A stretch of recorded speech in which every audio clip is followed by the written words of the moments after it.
Hey guys, it's John here from Sonic Drive Studio. I hope you're all doing well and welcome back to the channel. Something that I find interesting is how our minds work when we're dialing in our gear. I see this quite often when a guitar player buys a brand new shiny amplifier but fails to reach the full sonic potential that amplifier has to offer purely because they're afraid to stray too far from the middle position of the EQ controls. Now, I have fallen into this trap in the past myself, I'm not afraid to admit that. And to be fair, there are some amps in my collection that sound just fine with all the EQ controls at noon. The orange rock reverb is a great example of that. However, there are many amplifiers out there that really come to life when you use more extreme settings on the EQ. After all, we have to remember that that's where these EQ controls are for. They are meant to be used.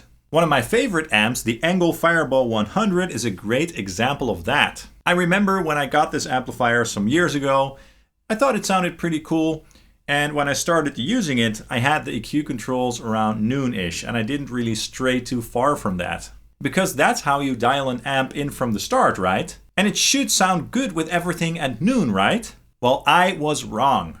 My good buddy Kevin, who also owns this amplifier, he told me when you crank the treble and mid controls, this amp really comes to life. So I tried that myself and boom, I was blown away. The amp completely transformed by those very simple EQ moves. What a world of difference, and why didn't I come up with that myself, I thought. So let's start by taking a listen to this amplifier with some heavy riffs and with all the EQ controls at noon, including the presence control.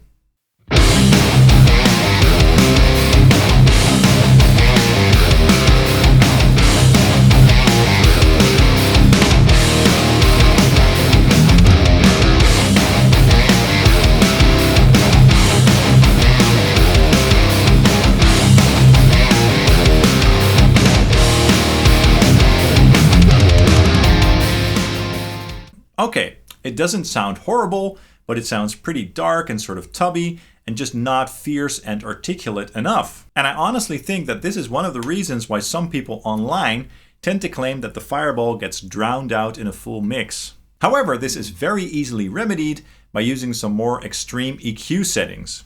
This really will transform this amplifier into a fire-breathing beast with a lot of clarity. It just sounds way more pissed off and the low end gets much more tight as well. So let's crank the mid and treble controls quite a bit to around 3 o'clock-ish. And let's also lower the presence control a touch to sort of compensate for the added brightness. And let's just go ahead and take a listen to how that sounds. Here we go.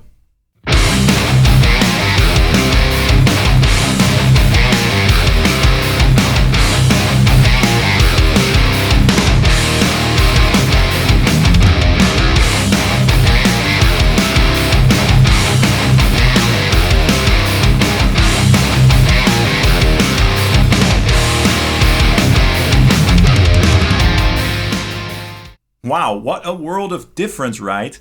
It sounds much more clear, much more present, much more in your face, much more tight, much more pissed off. It sounds way better like this.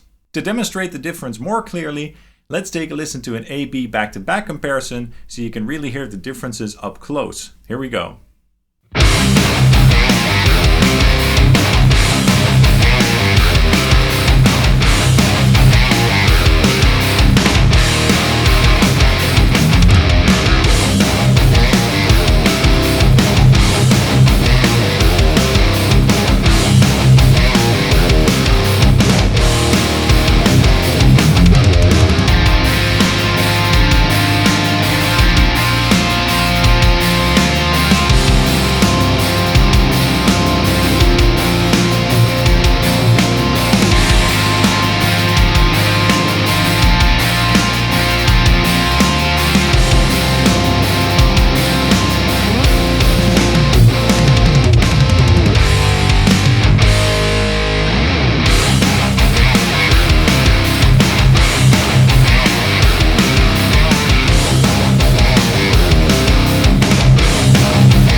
Pretty neat, huh?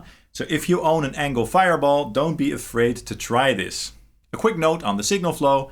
The amps are being fed into my RedSeven Amplification Amp Central Reactive load and then into York audio cabinets. And for the angle, I used the York 212 M65 cab on Mic Mix 01. Now let's go ahead and check out another good example of an amplifier that benefits from very extreme EQ settings. Of course, I'm talking about the Boogie Mark 535. Now these amps are quite notorious for needing some extreme EQ settings in order for them to sound good, at least for a modern rock and metal tone. Now this amp goes even further when it comes to tweakability, because it has this graphical EQ, this 5-band EQ over here. But let's leave that out of the equation for now, and let's focus just on the 3-band EQ over here.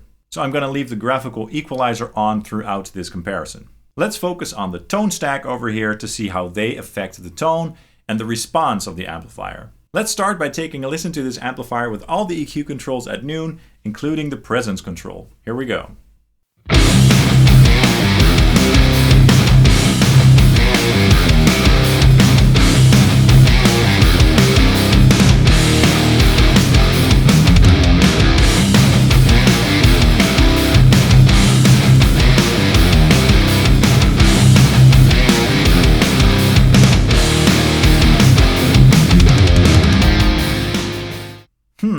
Not what you'd expect from a Mesa Boogie Mark amp, right? Aren't they supposed to be very tight and articulate sounding and mean and pissed off and very precise? Well, that's not how this sounded like. This was sort of fluffy, loose and tubby in the low end. So what we're going to do to remedy this is crank the treble control up all the way. And not only does this add a bit of clarity, it also adds a lot more gain. So we're going to lower the gain control to compensate for this. And we're also going to dial the mid and bass controls all the way to 0. Now the mid control is somewhat subtle, but by lowering the bass control all the way, we make this amp sound much more tight and focused in the low end. Let's also lower the presence control a little bit. And by the way, I'm running this amplifier through the York Audio MES 412 OS cabinet, also on Mic Mix 01. Let's go ahead and take a listen.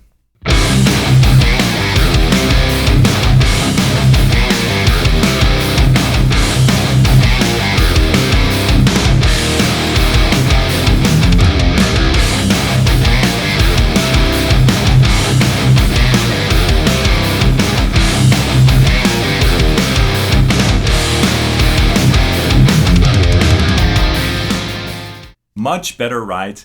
This also made this amplifier sound much better. It really made it come to life. It sounded much more tight and focused and articulate overall, much more suited for high gain metal and rock. Let's also check out an A/B back-to-back comparison. Here we go.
Okay, so I hope this video has shown you that you don't need to be afraid to use the EQ controls on your amplifier, even to pretty big extremes, if that's what's required to get a great guitar tone. Just some food for thought, basically. I hope you enjoyed this video. Let me know your thoughts in the comments down below. Also, was there an amp that you've played or owned that you have similar experiences with? Let us know in the comments down below. That's all for this video. Please hit the like and subscribe buttons down below, as that really helps the channel out. I'd hugely appreciate that. And you can also follow Sonic Drive Studio on Facebook, Instagram, and Twitter. Thank you so much for watching, and I hope to see you guys very, very soon. Cheers!